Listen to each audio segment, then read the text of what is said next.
Shadows in the park. Marcus Davis settled onto a worn bench in the heart of Riverside Park, the autumn sunlight casting soft, amber hues across the trees. The city bustled just a few blocks away, yet the park provided a secluded corner where Marcus could escape into the pages of his latest book. Riverside was his sanctuary, a quiet place to clear his mind from the pressures of his job. Today, however, the park held an unexpected presence, someone watching with intent and suspicion. Across the lawn, Officer Brian Harkins observed Marcus from a distance. His gaze was hardened, eyes narrowing in distrust as he spotted Marcus, a black man sitting alone, seemingly too composed for Harkins' comfort. In Brian's mind, his instinct was his most trusted guide, honed over 2 decades on the force. And though he would never admit it, those instincts often led him to conclusions influenced by biases he barely questioned. Marcus turned a page in his book, barely aware of Brian's unbroken stare, until a strange tension in the air made him glance up. Their eyes met, and Marcus felt the familiar, unsettling grip of unwarranted suspicion, the look that said, "You don't belong here." He kept his calm, reminding himself to take deep breaths and avoid any movement that might be misconstrued. Marcus wasn't unfamiliar with situations like these. His job often required working in hostile or suspicious environments, yet it was almost bitterly ironic to feel this tension in his own city. He'd come here to unwind, but now he found himself, once again, caught in a silent standoff with a figure of authority who already seemed to have drawn conclusions. Brian's hand hovered near his belt, fingers lightly grazing his baton. He didn't know Marcus, but that didn't matter. The vague description of a supposed criminal in the area was all Brian needed to approach Marcus with his guard raised. After all, he had his gut feeling, and he trusted it implicitly. "Afternoon," Brian greeted, his voice edged with a sharpness that Marcus recognized as a challenge rather than a pleasantry. "Afternoon," Marcus replied, his voice calm and unwavering, keeping his hands visible, resting on his book. His heart beat steadily, and he met Brian's gaze without flinching. Years of experience had taught him the importance of control, showing neither fear nor defiance, simply neutrality. "Mind if I ask what brings you out here today?" Brian asked, his eyes darting from Marcus's face to his book and back again, looking for something to justify his suspicion. "It's a beautiful day," Marcus said, keeping his tone even. "Just enjoying some peace and quiet." Brian's jaw tightened at the response. He wasn't getting what he wanted, compliance or fear. Instead, Marcus's calm and composed demeanor seemed almost defiant of him. Brian felt that familiar frustration bubble up, convinced that this man was hiding something. Marcus could see the shift in Brian's expression, the barely concealed irritation at not being met with either nervousness or respect. "You live around here," Brian pressed, crossing his arms as if to establish control over the conversation. Marcus took a deep breath, reminding himself to stay calm. "I'm around often enough," he replied, keeping his answer intentionally vague. He knew his rights, and he knew he wasn't obligated to provide unnecessary details. But he also knew that any resistance would only escalate matters. Brian's lips pressed into a thin line. "Mind if I see some ID?" Marcus's smile faded. He knew where this was heading. Every fiber in his being screamed against complying. But he also knew that a refusal could lead to an even more dangerous situation. He took a slow, deep breath, resisting the urge to remind this officer that he was a citizen in a public park, doing nothing wrong. "Am I under arrest?" he asked, his tone measured. Brian's fingers tightened around his baton. The question, simple and direct, felt like a challenge to his authority. He wasn't used to people questioning him, especially in such a calm and collected way. "You will be if you don't cooperate," Brian retorted, his voice hardening. His hand hovered near his holster now, a visible threat. Marcus knew better than to react, but a part of him felt the strain of constantly being put in these situations. He dedicated his life to protecting the very people who too often viewed him with suspicion or distrust. It was an exhausting contradiction, one that was starting to wear on him. But he remained calm, reminding himself to stay in control. With a quiet sigh, he reached into his jacket pocket and pulled out his wallet. He moved slowly, making sure his hands were visible as he handed his ID to Brian. Brian snatched it from him, eyes narrowing as he scanned the name, not recognizing it. The name meant nothing to him, but that didn't matter. He'd already decided Marcus was suspicious. "Stand up," Brian ordered, stepping back with his hand hovering near his cuffs. Marcus felt a deep sense of frustration but complied, standing slowly from the bench. The officer's grip on his baton tightened, a signal of the distrust that had filled the encounter. As Marcus rose, he locked eyes with Brian, refusing to let the officer's assumptions dictate his sense of self-worth. The officer, unnerved by Marcus's unwavering calmness, saw the interaction spiraling out of his control. "Turn around," Brian said, producing his handcuffs. The cold metal clinked as he prepared to restrain Marcus, even without any tangible evidence of wrongdoing. Without resisting, Marcus complied, his wrists soon bound behind him. He remained steady, not wanting to escalate the tension further, but inside, a storm of frustration brewed.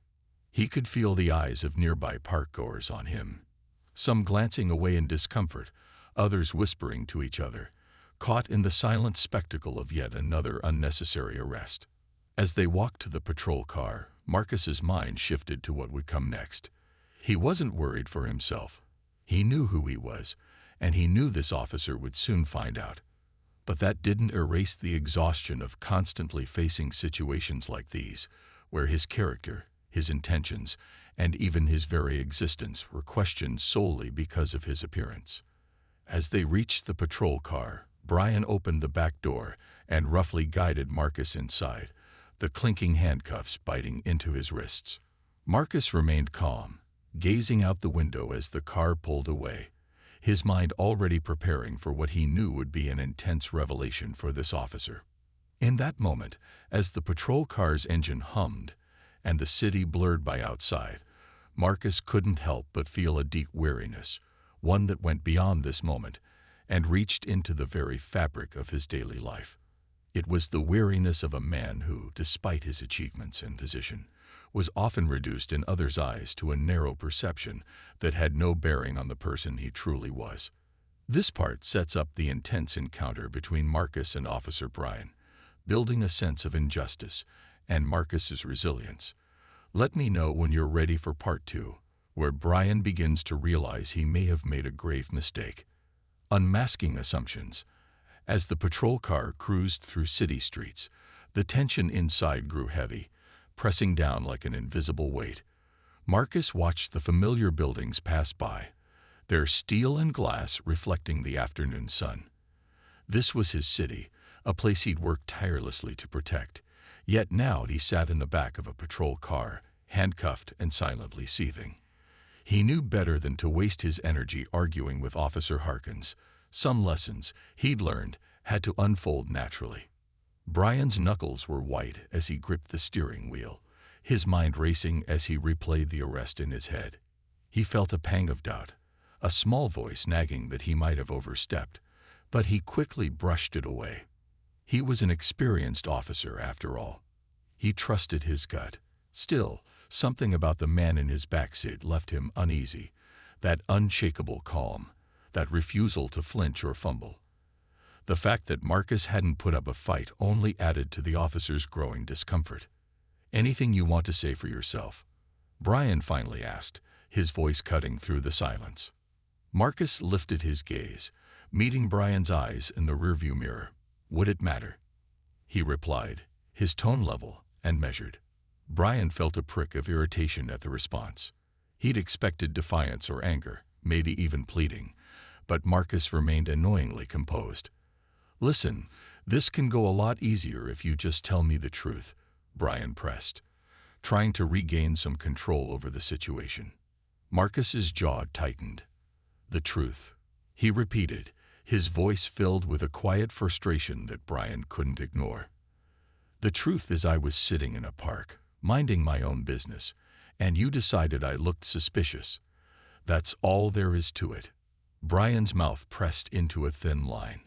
He didn't like having his motives questioned, especially not by someone who, he reminded himself, might still turn out to be the suspect they were looking for. And yet, doubt lingered. He'd checked the ID, seen the name, but his assumptions had already built an image in his mind, one that was proving harder to shake than he wanted to admit. "Why don't you tell me what you really do for a living?" Brian asked, his voice laced with skepticism. "What's the real story?" Marcus took a deep breath, steadying himself. "I work in federal law enforcement," he replied simply. Brian scoffed. "Is that so? Got a badge or credentials to prove it?" "My badge is in my apartment," Marcus said calmly, "and the credentials are accessible to anyone who knows how to check." He paused, a hint of challenge entering his voice. "Perhaps you should make a call to verify." Brian's brow furrowed as he glanced in the mirror again, irritation simmering beneath the surface. The idea of calling for backup to verify Marcus's story felt almost humiliating. To him, this was just another tactic, someone trying to bluff their way out of trouble. "Nice try," Brian muttered, focusing back on the road, his pride refusing to let him acknowledge the creeping doubt. The car came to a halt outside the station, a squat brick building that had served as the precinct for decades. The officers standing outside watched curiously as Brian led Marcus from the car, a few of them glancing at Marcus with raised eyebrows. Brian ignored the looks, gripping Marcus's arm firmly as he guided him into the station, determined to maintain control. Inside, the station buzzed with the sounds of police radios, ringing phones, and the low hum of voices. Officers moved in and out, filling out reports, taking calls, or grabbing coffee. Marcus was acutely aware of the stares he received as Brian guided him down a hallway toward the holding cells. He felt the familiar wariness creep in, the exhaustion of being seen as suspicious, of having to justify his own existence in spaces that should have felt like his own. As they reached the holding cell, Brian unlocked the door and gestured for Marcus to step inside. "Make yourself comfortable," Brian said, his voice carrying a note of smug satisfaction. Marcus held his gaze, his eyes sharp and unyielding. "You're making a mistake," he said, a calmness in his tone that seemed to unsettle Brian. "Yeah. Well, we'll see about that," Brian retorted, slamming the door shut with a loud clang that echoed through the empty cell block. He walked back down the hallway, his shoulders tense, doing his best to ignore the unsettled feeling gnawing at him. Returning to his desk, Brian sank into his chair, rubbing his temples as he tried to shake the lingering sense of unease. It was unusual for him to feel this uncertain, especially after an arrest. Usually, there was a sense of satisfaction, a sense of order restored. But this time, there was nothing but an uncomfortable void, a sense that he was overlooking something critical. He pulled up the precinct system, hesitating only briefly before entering Marcus's name into the federal database. He told himself it was routine, a simple check to satisfy his own curiosity. The screen loaded slowly, and as he watched the progress bar inch forward, a bead of sweat traced its way down his temple. Then the file opened, and Brian's heart sank. Marcus Davis, Special Agent with the Federal Bureau of Investigation. The credentials, the records, and a list of decorated commendations stared back at Brian from the screen. Each line seemed to mock him, driving home the magnitude of his error. Marcus Davis wasn't just some random civilian. He was a high-ranking FBI agent, and a respected one at that. The realization hit Brian like a punch to the gut. He'd arrested an FBI agent based on nothing more than his own bias and assumptions. The calmness, the confidence, it all made sense now.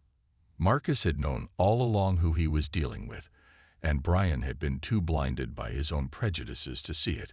Brian swallowed hard, his mouth suddenly dry as he replayed the events of the past hour in his mind. The confrontational questions, the handcuffs, the smug satisfaction of locking Marcus in a cell. Each moment felt more absurd, more humiliating, as he realized just how far he'd let his own biases cloud his judgment. He knew what he had to do, but his pride resisted, clinging stubbornly to the notion that maybe, just maybe, he could sweep this under the rug. Maybe he could release Marcus quietly, apologize, and hope that word of this mistake wouldn't spread. But deep down, he knew that wasn't an option. Not with someone like Marcus Davis, a man who'd seen through his facade from the very beginning. Brian had to face the consequences of his actions, and as much as it pained him, he knew that apologizing was the only way forward. With a heavy sigh, Brian rose from his chair and made his way back down the hallway, the weight of his mistake pressing down on him with every step. As he approached the holding cell, he saw Marcus seated on the small bench inside, his posture calm and composed, as if he were waiting for Brian to reach this very conclusion. Brian unlocked the door, his movements slow and deliberate as he stepped inside. He felt his heart hammering in his chest, his pride warring with his sense of duty. "Mr. Davis," Brian began, his voice uncharacteristically hesitant. He cleared his throat, forcing himself to meet Marcus's gaze. "Agent Davis, I owe you an apology. I didn't realize." Marcus raised an eyebrow, his expression neutral. "Didn't realize what?" he asked, his tone measured. Brian felt his face flush, a mixture of shame and frustration bubbling up inside him. "I didn't realize who you were," he admitted, the words feeling like sandpaper in his throat. "I made assumptions, and I was wrong." For a long moment, Marcus said nothing, his gaze steady as he regarded Brian with a look that seemed to see right through him. Brian shifted uncomfortably, the silence stretching out like an invisible chasm between them. Finally, Marcus spoke, his voice calm but firm. "This isn't just about me, Officer Harkins. This is about the mindset that led you here. How many other people have you treated like this? People who didn't have the credentials to make you second-guess yourself." Brian felt a pang of guilt twist in his chest. He opened his mouth to respond, but the words caught in his throat. He didn't have an answer. At least, not one he was willing to admit. Marcus continued, his tone unwavering. "I'm giving you a chance to make things right, but only if you're willing to take a hard look at yourself and the choices that led us here today. Otherwise, this will keep happening, and next time, it might not end as well." Brian swallowed, the weight of Marcus's words sinking deep. For the first time, he felt a flicker of self-doubt, a question gnawing at the edges of his certainty. He'd always prided himself on his instincts, but today they had betrayed him, leaving him exposed and vulnerable. As he stood there, facing the man he'd wronged, Brian felt a strange sense of clarity, a painful, humbling realization that maybe, just maybe, he still had something to learn. This part delves into Brian's realization of his error, building on the theme of prejudice and hinting at potential growth. Let me know when you're ready for part 3, where Marcus offers Brian a deeper lesson on responsibility, an offer of redemption. The silence between Marcus and Brian thickened, each man wrestling with unspoken thoughts. Brian stood with his head slightly bowed, realizing how deeply he had erred, while Marcus watched him with an intensity that went beyond simple anger or frustration. It was the look of someone who had endured too many similar encounters, someone who saw beyond this single moment to a much larger, ongoing struggle. Finally, Marcus broke the silence. "This is more than just a mistake, Officer Harkins. This isn't about you getting a name wrong or mixing up faces. It's about an instinct you've let go unchecked for years." His words were quiet but firm, each one hitting Brian with the weight of undeniable truth. Brian swallowed, the sting of Marcus's words piercing through his defenses. He'd always thought of himself as a good cop, a man who knew his city and the people in it. But standing here, faced with his own biases and the damage they'd caused, he felt that self-image start to crumble. "You're right," Brian finally admitted, his voice barely above a whisper. "I didn't question myself. I just assumed." Marcus nodded, though his expression remained serious. "Assumptions are dangerous things, Officer Harkins. They put innocent people at risk and robbed them of their dignity. Today it was me. Tomorrow, it'll be someone else. Someone without a title or credentials to back them up. He let his words settle in the air, watching as Brian's face reflected the dawning understanding of just how damaging his actions had been. Brian shifted uncomfortably, a mix of guilt and defensiveness battling within him. I know I messed up, but it's not easy, you know. There's a lot of pressure out here. Sometimes, instincts are all we've got. Marcus sighed, recognizing the excuse for what it was. Instinct isn't an excuse, Officer Harkins.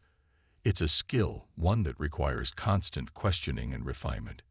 If you let it go unchecked, it becomes something else entirely. Prejudice disguised as intuition. Brian looked down, feeling the weight of Marcus's words like stones pressing on his conscience. For years, he'd operated under the belief that his instincts were unerring, his gut a reliable guide in the unpredictable world of law enforcement. But now he realized that those very instincts had been warped, shaped by unchecked biases he hadn't even recognized. After a moment, Marcus softened, his tone shifting from reprimand to something more challenging. Tell me, Officer Harkins, do you want to be a better officer, or are you satisfied with the kind of officer you are now? Brian glanced up, taken aback by the question. For a moment, he wanted to respond defensively, to insist that he'd always been a good cop, someone who protected his community. But under Marcus's steady gaze, he found himself unable to hide behind his usual justifications. Deep down, he knew he wanted to be better, to be someone who could genuinely protect and serve without bias. I want to be better, he said finally, the words tasting both foreign and freeing as they left his lips. Marcus nodded, a hint of approval in his gaze. Then here's what I'm going to do. I could file a report, make this a formal complaint, and leave you to face the consequences on your own. But I think that would only make you resentful, maybe even more defensive. He paused, letting his words settle. Or I could give you another option, one that might help you actually learn from this. Brian felt a strange sense of hope flicker inside him. What kind of option? Marcus crossed his arms, considering his words carefully. Come with me, he said, gesturing toward the hallway. I'm going to show you what it's like to look at this city from my side of things, the perspective of someone who's had to deal with mistrust, prejudice, and assumptions all his life. Brian blinked, surprised by the offer. He'd expected Marcus to be furious, to demand a formal apology or disciplinary action. But instead, Marcus was offering something different, something he hadn't anticipated. A chance to learn, to truly understand. What exactly are you asking? Brian asked, his voice laced with a mix of curiosity and apprehension. Marcus met his gaze, unwavering. I'm asking you to step outside of your own experience, to confront the things you've overlooked or ignored. I'm giving you an opportunity to see what you've been blind to, and to decide whether you're willing to change. Brian hesitated, feeling the weight of the decision before him. Part of him wanted to refuse, to retreat to the safety of his routines and familiar judgments. But another part, the part that felt the shame of his actions and recognized the need for growth, urged him forward. All right, he said finally, his voice steady. I'll go with you. I'll learn. Marcus nodded, a faint smile playing at the corners of his mouth. Good. Then let's get started. The two men left the station together, their departure catching the attention of a few curious onlookers. They walked in silence for a while, the crisp autumn air filling the space between them as they made their way back toward the city. Brian felt the discomfort growing inside him, a mixture of anticipation and apprehension as he prepared to see the city through Marcus's eyes.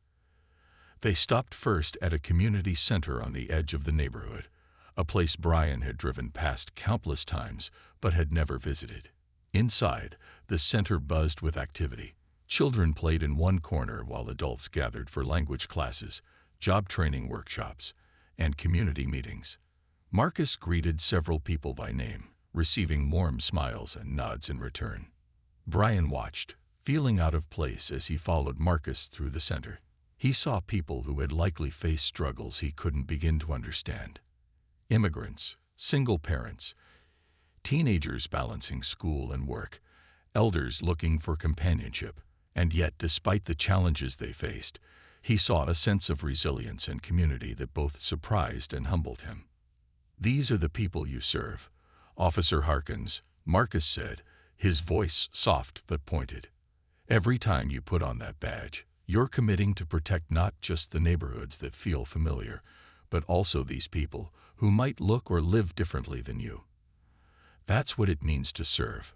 Brian nodded slowly, the words settling into him with a weight he hadn't anticipated. He glanced around, feeling a strange mix of guilt and gratitude as he took in the faces of the people around him. For so long, he'd seen his job as a way to maintain order, to enforce rules. But standing here, he realized that his role was so much more. It was about empathy, understanding, and bridging the very divides he'd unconsciously enforced. They spent hours together, visiting local businesses, meeting with community leaders, and speaking with residents who shared stories of both triumph and struggle. Brian listened, feeling the weight of their stories, the experiences of people he'd never taken the time to understand. As the evening drew near, Marcus and Brian found themselves back in Riverside Park, the very place where their paths had first crossed that afternoon. The sun hung low in the sky, casting a warm, golden light over the trees and casting long shadows across the grass. Brian felt a strange sense of déjà vu as he looked around. But this time, he saw the park differently, not as a place to patrol, but as a space that held stories, histories, and lives beyond his immediate understanding. "Thank you," Brian said, his voice barely above a whisper as he turned to Marcus, "for showing me all of this, for not giving up on me." Marcus nodded, a look of quiet satisfaction in his eyes. "Growth isn't easy, Officer Harkins. It requires humility and a willingness to confront the parts of ourselves we'd rather ignore." He paused, his gaze softening. "But I'm glad you're willing to try." Brian looked out over the park, feeling a strange mix of relief and responsibility settle over him. He knew he couldn't erase the mistakes of his past, but he felt a sense of determination to make things right, to become the officer he'd always aspired to be. As they stood in silence, the last rays of sunlight fading over the city, Brian realized that this wasn't the end of his journey, but the beginning of a long, difficult path toward becoming the kind of man he wanted to be, a test of integrity. The days following Brian's eye-opening experience with Marcus felt like a blur. He'd returned to his routine patrols, but nothing seemed quite the same. Every interaction, every face he encountered now carried layers he hadn't previously considered. He caught himself questioning his assumptions more frequently, pausing to think before letting old habits take hold. But despite his newfound awareness, a small voice inside him still questioned whether he'd truly change, or whether he'd only scratched the surface of his biases. One chilly morning, while sipping his coffee at the precinct, Brian's partner, Officer Dan Alvarez, slapped a stack of reports onto the table, jerking him from his thoughts. "Another day, another stack of nonsense," Dan muttered, rolling his eyes as he scanned the pile. "Oh, look at this. A call from Riverside Apartments. They're always calling about something, right?" Brian glanced over at the report, feeling a pang of discomfort. Riverside Apartments was known for housing a diverse community, mostly immigrants, refugees, and working-class families. He could sense Dan's irritation but resisted the urge to laugh along. Instead, he asked, "What's the call about?" Dan shrugged, flipping through the report. "Some kind of disturbance. Apparently, they think some guy is dealing drugs out of one of the apartments. Anonymous tip. You know how it goes." Brian's gut twisted. He remembered Marcus's words about assumptions and how easy it was to turn a blind eye to the lives of people who didn't fit a neat mold. "Why don't we actually check it out?" he suggested, trying to keep his tone neutral. Dan arched an eyebrow. "We don't have time to babysit every baseless tip that comes in, Brian. That place is full of troublemakers anyway." But Brian was insistent. Let's go see for ourselves. It might be nothing, but it could be worth checking out. Dan let out a reluctant sigh but followed Brian's lead, muttering under his breath as they headed to their patrol car. The drive was tense, with Dan grumbling about wasting time while Brian's mind churned with memories of the past few days, especially the faces he'd seen at the community center with Marcus. He knew they couldn't ignore a potential lead just because it came from a neighborhood with a reputation. When they arrived at Riverside Apartments, a small crowd had already gathered outside. Tension hung in the air as residents exchanged anxious glances, their gazes shifting uneasily to the two officers approaching. Brian felt the weight of their eyes, their guarded expressions reminding him of the distrust Marcus had spoken about. They made their way to the apartment in question, knocking on the door.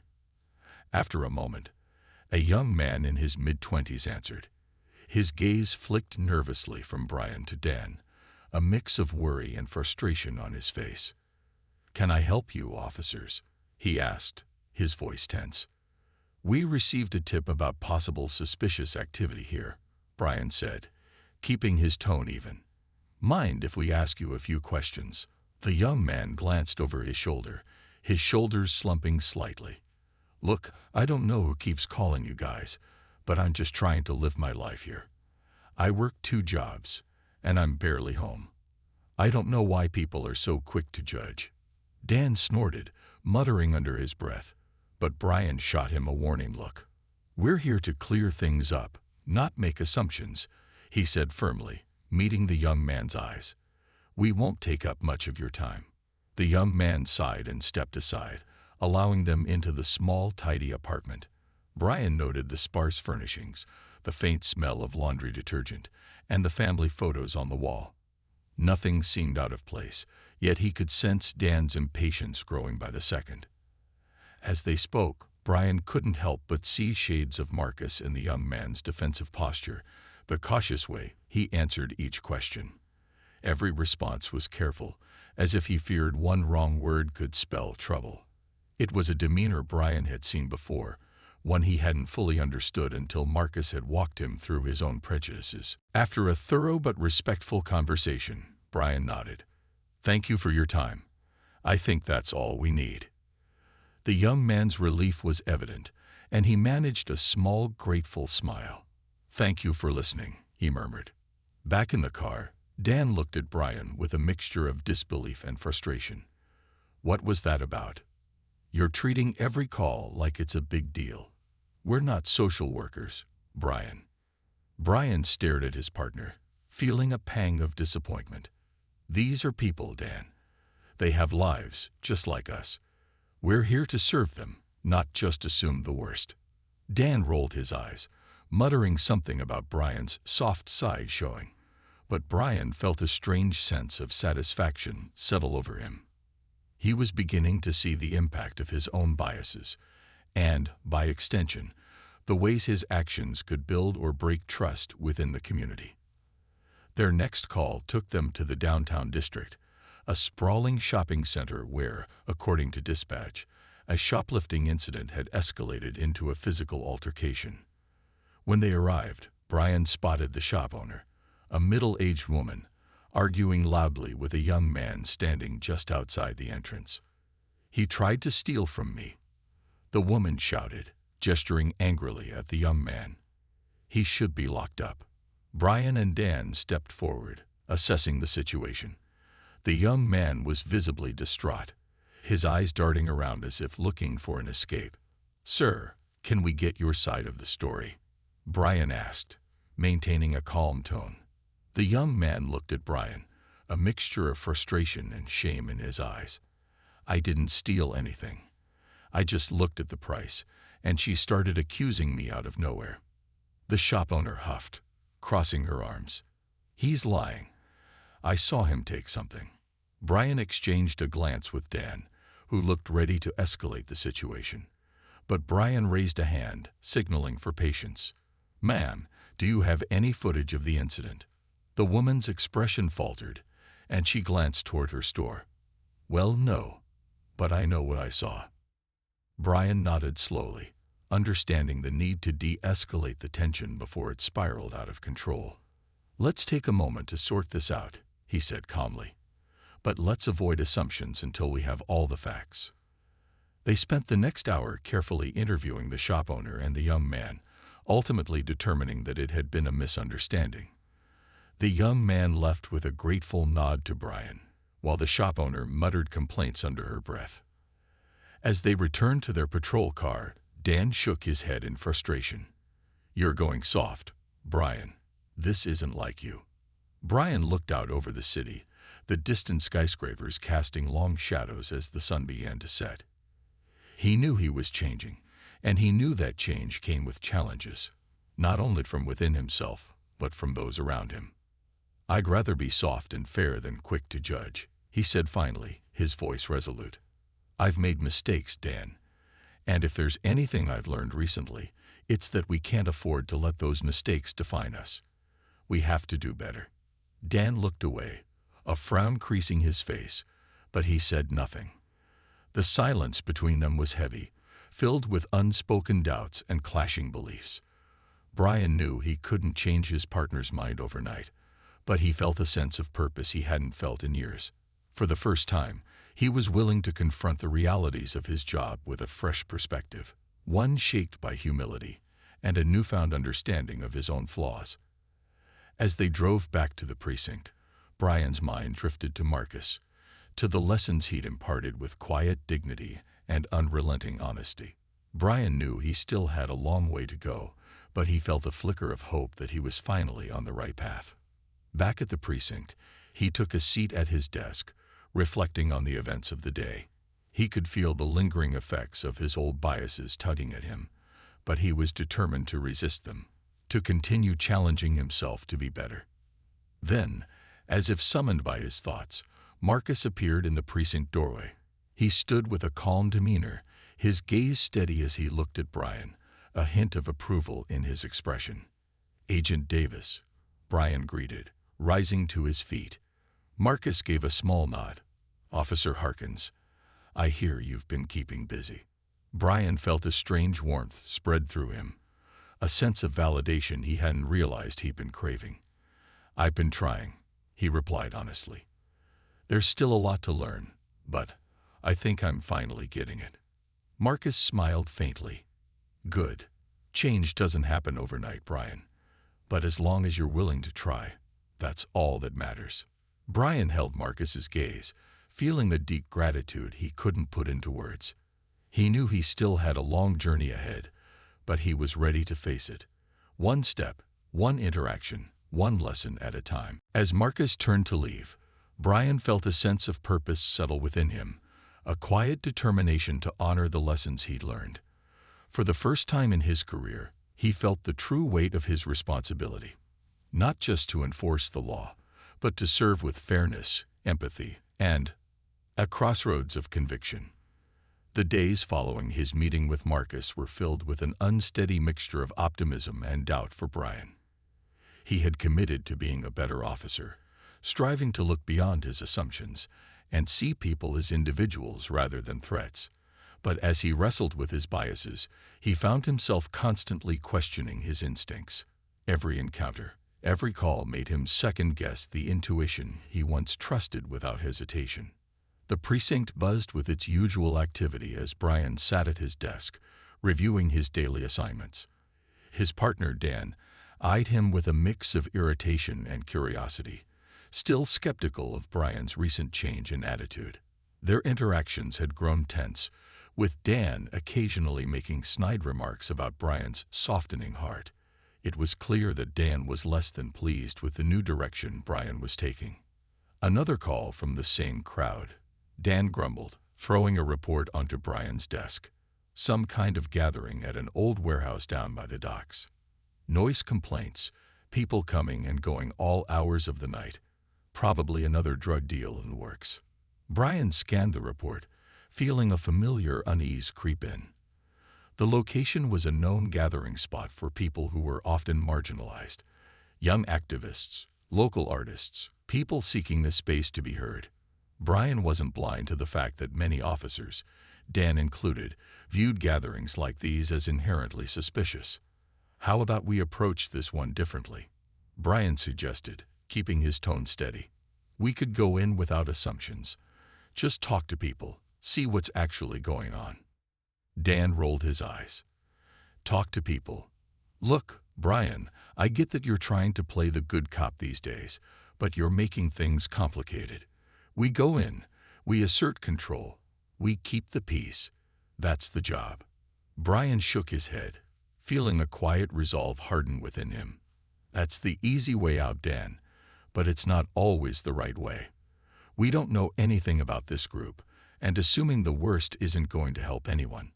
Let's give them the benefit of the doubt." Dan snorted, a mix of disbelief and disdain flashing across his face. "Fine. You lead the way. But don't be surprised if things go south." They drove to the warehouse in tense silence, Brian feeling the weight of his decision with every mile. As they approached the building, the muffled sounds of conversation and occasional laughter filtered through the thin walls. He could see a group of young people mingling inside, a mix of races and backgrounds that reminded him of the community center Marcus had shown him. Steeling himself, Brian approached the entrance with Dan trailing behind, his partner's skepticism palpable. They entered quietly, scanning the room for any signs of danger. To Brian's relief, the gathering seemed peaceful, a group of young artists sharing ideas, discussing projects, and organizing events aimed at improving the community. A young woman with bright green hair and a paint-splattered t-shirt noticed them and walked over, her expression wary but polite. "Can I help you, officers?" she asked, her gaze shifting from Brian to Dan with visible apprehension. Brian nodded, offering a reassuring smile. "We received a noise complaint. Just wanted to make sure everything's all right." The woman relaxed slightly, though she kept her guard up. "We're just organizing an art exhibit," she explained. "Some of us don't have access to studio space, so we meet here to work and share ideas. I guess we didn't realize we were being too loud." Brian nodded, understanding dawning as he took in the makeshift canvases, sketches, and sculpture pieces scattered around the room. "Art exhibit, huh? That sounds like a positive thing for the community." The woman looked surprised, as if she hadn't expected him to respond with anything other than suspicion. "Yeah, we're trying to show the neighborhood in a different light, you know. Highlight the good things, the resilience, the stories that don't get told." Dan rolled his eyes, muttering under his breath, but Brian ignored him. He turned his attention back to the young woman. "Thank you for explaining. And don't worry, we're not here to disrupt anything. Just keep the noise to a minimum, and you'll be fine." The woman nodded, a small smile of relief breaking across her face. "Thank you, officer." "Brian Harkins," he replied with a nod. As they left the warehouse, Dan let out an exasperated sigh. "You think that was a good use of our time? What happened to keeping the streets safe?" Brian glanced at him, feeling a growing distance between them. Sometimes keeping the streets safe means not escalating things. These people aren't criminals, Dan. They're just trying to build something meaningful. Dan shook his head, frustration written across his face. "This isn't what I signed up for. I signed up to protect and serve, not to be everyone's friend." "Maybe protecting and serving means meeting people halfway," Brian replied, his tone firm. He could see the tension in Dan's expression, the way his partner struggled to reconcile his own convictions with Brian's newfound perspective. Back at the precinct, word of Brian's approach had started to spread, and he sensed a mix of curiosity, ridicule, and suspicion from his fellow officers. They were used to his hardline approach, and his sudden shift in attitude left them uncertain, even uncomfortable. Brian knew he was taking a risk, that he was straying from the precinct's unspoken rules, but he felt a profound sense of clarity. He was finally following his conscience, even if it meant stepping out of sync with his colleagues. Later that evening, as Brian was finishing up his paperwork, he received an unexpected visitor, Marcus. The agent leaned against the doorframe, arms crossed, a knowing smile playing on his lips. "Heard you've been making waves around here. Marcus said, his tone light, but his eyes sharp. Brian chuckled, though he could feel the weight of the day settling over him. You could say that. It's been an adjustment. Marcus walked in, taking a seat across from Brian. Change isn't easy, Brian, especially when you're challenging the norms around you. But that's the only way growth happens, one uncomfortable moment at a time. Brian nodded, feeling a sense of gratitude for Marcus's presence. He hadn't realized how much he needed the support, the validation of someone who understood the weight of his choices. Marcus leaned forward, his expression turning serious. But remember, this path isn't going to get easier. You'll face pushback, especially from those who don't want to question their own beliefs. Brian sighed, the truth of Marcus's words settling over him. He thought of Dan, the officers who whispered behind his back, the precinct's unyielding traditions. It felt like he was swimming against a powerful current, one that threatened to pull him back to the comfortable complacency he'd once inhabited. So, what do I do? Brian asked, his voice tinged with uncertainty. You keep going, Marcus replied simply. You hold on to your convictions, even when it's hard, and you don't let anyone make you doubt the path you're on. The resolve in Marcus's eyes was infectious, a reminder of the courage it took to stand alone in a room full of opposition. Brian felt a surge of determination, a newfound commitment to the path he'd chosen, even if it meant walking it alone. As the days passed, Brian found himself facing more tests of his integrity, each one challenging his newfound perspective. He began taking the time to speak with residents he previously overlooked, engaging with community leaders, attending neighborhood meetings, and showing up to events that weren't typically on an officer's radar. He knew he was making a difference, slowly building bridges of trust and understanding within the community. But he also felt the strain of his decision. His relationship with Dan grew colder, and he could sense the unspoken judgment from other officers who viewed his approach with a mix of amusement and disdain. He knew he was risking his reputation, his standing within the precinct, but he was unwilling to compromise his values. One evening, as he prepared to leave the precinct, he found a note tucked under his windshield wiper. It was handwritten, the letters scrawled hastily, almost angrily. Quit playing hero. You're still one of us. Brian stared at the note, a chill running through him. He knew what it meant, knew that it was a warning to fall back in line, to abandon the principles he'd worked so hard to adopt. But as he crumpled the note in his hand, he felt a surge of defiance rise within him. He wouldn't let fear or intimidation dictate his choices. That night, as he lay in bed, he reflected on the journey he'd undertaken, the sacrifices he'd made, and the people he'd come to know. He thought of Marcus, of the community members he'd met, and of the countless lives affected by his actions. He knew he couldn't undo the mistakes of his past, but he could forge a new path forward, one defined by empathy, integrity, and a relentless pursuit of justice. In the quiet darkness, Brian made a silent promise to himself. He would continue down this road, no matter the obstacles, no matter the challenges. He would honor the lessons he'd learned, the lives he touched, and the conviction that had guided him to this moment. Because for the first time in his career, Brian Harkins knew he was doing the right thing, not just as an officer, but as a human being. Redemption and resolve. The morning after finding the threatening note on his car, Brian arrived at the precinct with a weight on his shoulders, but a fire in his heart. His commitment to a fair, empathetic approach had alienated some of his colleagues, but he knew that changing the culture of the precinct, and his own views, was a process that took time and unshakable determination. As he walked through the station, he felt the stares of other officers on him, and a few nodded curtly, their expressions unreadable. A couple of his colleagues, ones he had trained alongside for years, gave him pointed looks that clearly conveyed, "You're on the wrong side." Brian ignored them, his jaw set as he made his way to the briefing room, where an unusual morning assembly was scheduled. Chief Donovan, a weathered man with a stern expression and years of experience, stood at the front of the room. The precinct's officers filled the room, whispering among themselves, wondering what the meeting was about. Brian felt a twist of nerves. He'd heard murmurs about changes in leadership strategies, but he didn't know how it might affect him, especially in light of his recent shift in approach. "Good morning, officers," Chief Donovan began, his gravelly voice silencing the room.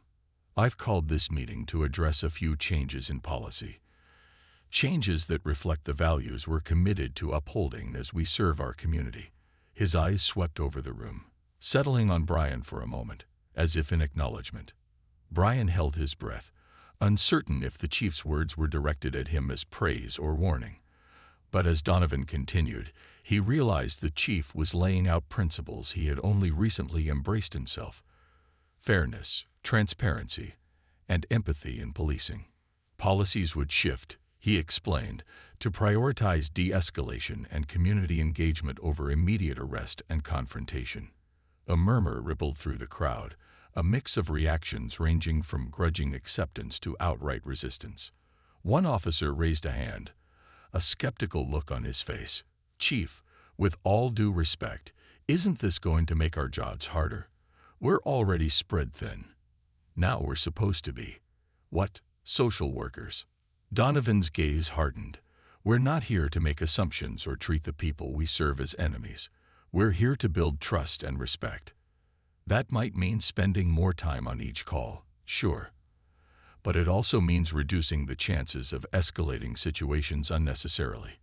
And it means creating a safer, stronger community, which is what we all signed up for." Brian felt a swell of admiration for the chief's stance, even as he sensed the resistance of his colleagues simmering around him. This was exactly the kind of change he'd been striving for, though he knew the transition would be challenging. As the meeting wrapped up, Donovan called out, "Officer Harkins, stay back a minute." He felt his heart race as his fellow officers filed out, giving him sidelong glances. He approached the chief, whose expression softened ever so slightly. "I've been hearing things, Harkins," Donovan began, his voice low. "Seems you've stirred the pot. Some officers don't like your new approach. They think it's too soft, too forgiving." Brian held his ground, meeting Donovan's gaze. "With all due respect, sir, I believe it's the right approach. We have a responsibility to the community, not just to uphold the law, but to do so in a way that respects everyone. I've made mistakes in the past, Chief, but I'm trying to make up for them." Donovan studied him for a long moment before nodding. "Good. It's about time someone here understood that. Just know that this isn't a popular stance. Not everyone's ready for change." He gave Brian a steady look, one that carried a warning. "Stay vigilant. You're on the right track, but it's going to be an uphill battle." Brian left the briefing room with a renewed sense of purpose, his resolve hardening. He was ready for the challenges ahead, knowing that he would likely encounter pushback from colleagues unwilling to examine their own beliefs. But he was determined to stand firm, to stay true to the principles Marcus had awakened in him. That same afternoon, Brian found himself patrolling a quieter area of town when a call came through about a disturbance in a nearby neighborhood. He and Dan had been assigned to investigate an alleged altercation at a local convenience store, and though Brian's tension with Dan had only grown over the past days, he knew they had to work together to handle the call professionally. When they arrived, the scene outside the convenience store was chaotic. A group of people had gathered, shouting accusations and demands. Brian recognized some of the community members, people he'd recently gotten to know, while Dan immediately started moving toward a young black man who seemed to be at the center of the conflict. "Sir, put your hands where I can see them," Dan barked, moving aggressively toward the man without waiting for an explanation. The young man, visibly shaken, raised his hands in confusion, trying to explain himself. "I didn't do anything. I just came in to buy some groceries, and they're saying I stole something." Brian stepped forward, placing a firm hand on Dan's shoulder. "Hold on, Dan. Let's hear what happened before we start making accusations." Dan looked at him with open annoyance. "Brian, this guy's a known troublemaker. He's probably lying." Ignoring Dan's words, Brian turned to the store owner, an elderly woman he'd met at one of the community meetings Marcus had taken him to. "Ma'am, what seems to be the problem?" The woman looked frazzled but softened slightly when she saw Brian's calm demeanor. "I thought I saw him put something in his pocket, but, well, maybe I was mistaken. Things have been tense around here, and I don't want any trouble." Brian nodded, his voice soothing. "Thank you, ma'am. I'll take it from here." He turned back to the young man. "Sir, do you have any items on you that might have been mistaken for stolen goods?" The young man hesitated, but slowly pulled a small keychain out of his pocket. "I had this with me. My keys. That's it." Brian could see the relief in the man's face as he realized that the situation wasn't going to escalate. Dan, however, looked ready to argue, his frustration clear. "Brian, we don't have time for this. We're here to enforce the law, not play mediator." Brian looked at Dan, his expression resolute. "Our job is to protect people, all people, and that includes making sure we don't jump to conclusions." Dan scoffed, clearly fed up. "This isn't what I signed up for. You're turning into one of them, Brian. You're forgetting who we are, what we do." Brian met his partner's gaze without flinching.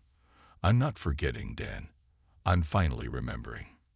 Dan shook his head in disgust and walked back to the patrol car, leaving Brian to handle the situation on his own.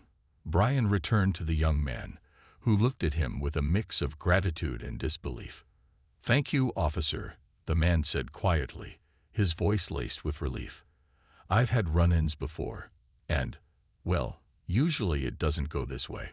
Brian gave him a reassuring nod. "No one deserves to be treated with suspicion just because of appearances.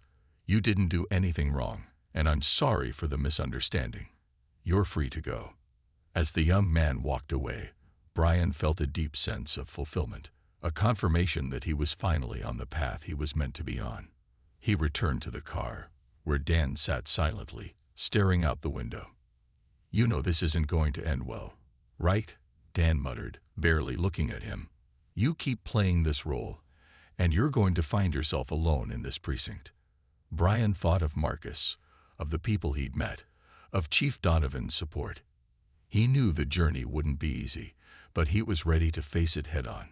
"If that's the cost of doing the right thing, then so be it," Brian replied firmly, his voice steady with conviction. "I'm done compromising my principles. I'd rather be alone and stand for something than be surrounded by people who don't care about justice." Dan said nothing, his silence heavy with resentment. Brian drove back to the precinct, feeling a strange calm settle over him. He knew that the path he'd chosen would be difficult, that he'd lose allies and face challenges. But he also knew that he was finally standing for something meaningful, something bigger than himself. As he pulled into the precinct lot, Brian saw Marcus waiting for him outside, a knowing look in his eyes. Brian stepped out of the car and walked over, feeling a sense of kinship and respect for the man who had challenged him to be better. "Rough day?" Marcus asked, a hint of amusement in his tone. Brian shrugged, a tired smile on his face. "Rough, but worth it. I know now that this isn't just a job. It's a responsibility.